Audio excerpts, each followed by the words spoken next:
The name's Miles, Danny Miles, and this is a dunking of me before you.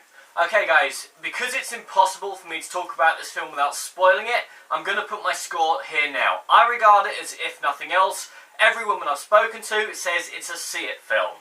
So everything from this point on, spoiler warning. Okay?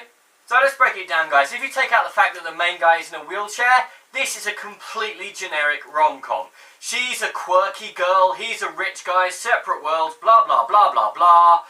It's completely generic.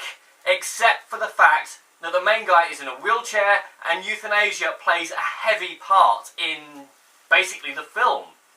Now the last time there was a romantic comedy about euthanasia, it's regarded as one of the worst films of all time. And the last time I saw a film that featured a quadriplegic and an able-bodied person, it was actually a pretty effective murder mystery suspense thriller. But this film, it's generic and it feels...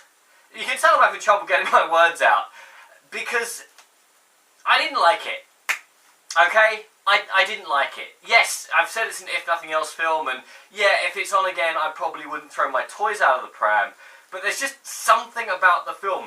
The way that Khaleesi is so quirky, and that the main guy, basically, they are two beautiful people, and they have no chemistry. Will is supposed to be this man who had everything, who was action man, and now he's trapped in a wheelchair, he can move his head and two fingers.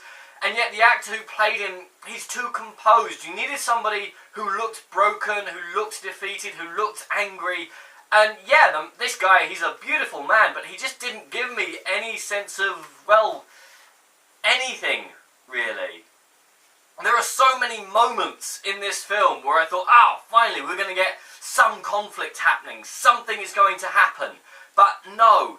You find out that Khaleesi's mum is a Christian and she thinks that the euthanasia is murder, and you think, oh, so we're going to get a debate on the legality and the morality and the ethics, and no, we're just going to leave it at that. Okay, that's fine.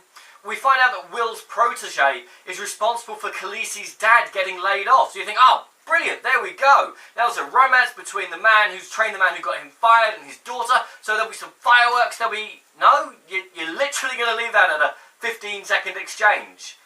So many moments like this where you think, this could work, and this could work. The trouble is, this film has no spine. It's got the main character who's quadriplegic. Okay, that's fine.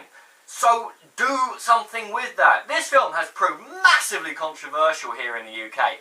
There's been essays written about it, and people have come out against it. Because, well, I put up the spoiler warning, so Will is determined to end his life. He gave his parents 6 months, and then he said he was going to go to Switzerland, use Dignitas, and end his life because he didn't want to carry on. They brought in Khaleesi, apparently she's called Lou in this film. Lou, not Khaleesi, Lou. To kind of give him his joie de vivre back, his thirst for life. And then that adds kind of a subtext to the film that they're basically expecting a romantic comedy to happen.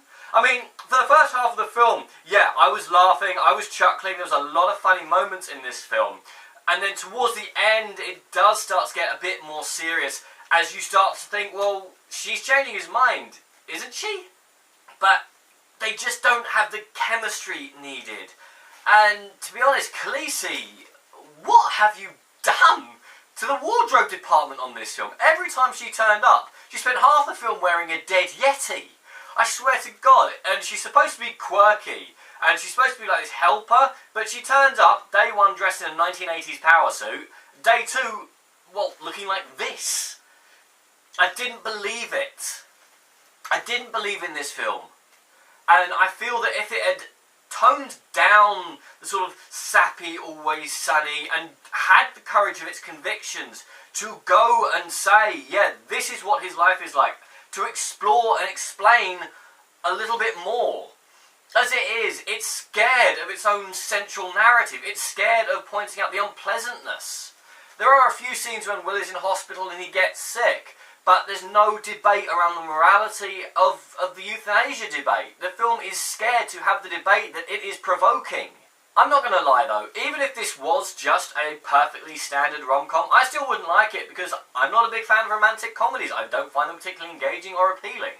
It would help if the characters would develop. Lou has this boyfriend and he's so completely one note. He's into training and he's into training, and he's a spanner, and you do feel that a bit of tweaking, because he's actually got quite a sympathetic role here if he had been tweaked a bit and a little bit less one note. Like I say, every single woman I know who's been to see this film has cried, they've laughed, they've loved it, and yeah, when I was sitting in the audience opening night, packed screening, 60% of the audience was in tears, and most of the ones that weren't were guys like me sitting there thinking, okay, well that was pretty good. If you want to see a film that's similar to this but better, watch The Bone Collector. If you just want basically your bog standard rom-com with a quadriplegic involved, yeah, this will do, I guess. But the debate this film is provoking and the way that they've handled the criticism, I just didn't like it. The film itself, it's bland and inoffensive. It's scared of every question that it raises. It runs away. It tries to hide in being a romantic comedy, and it can't do that once you involve euthanasia. Euthanasia is not funny. I just wish that the actors had been a little bit less beautiful people and more real people who were struggling. Especially the main character of Will. I wanted him to be sort of, to show me that this person is, well, not a beautiful piece of cardboard, really. Toughen up the script. Make the film a bit grittier. Cast more realistic people. Don't be afraid of your own questions. And you'll have made a better film. As it is, I've rated the film if nothing else, and I'm beginning to think I was being generous. I'm Daniel, this is The Dunkey. If you've enjoyed this video, please like, share and subscribe.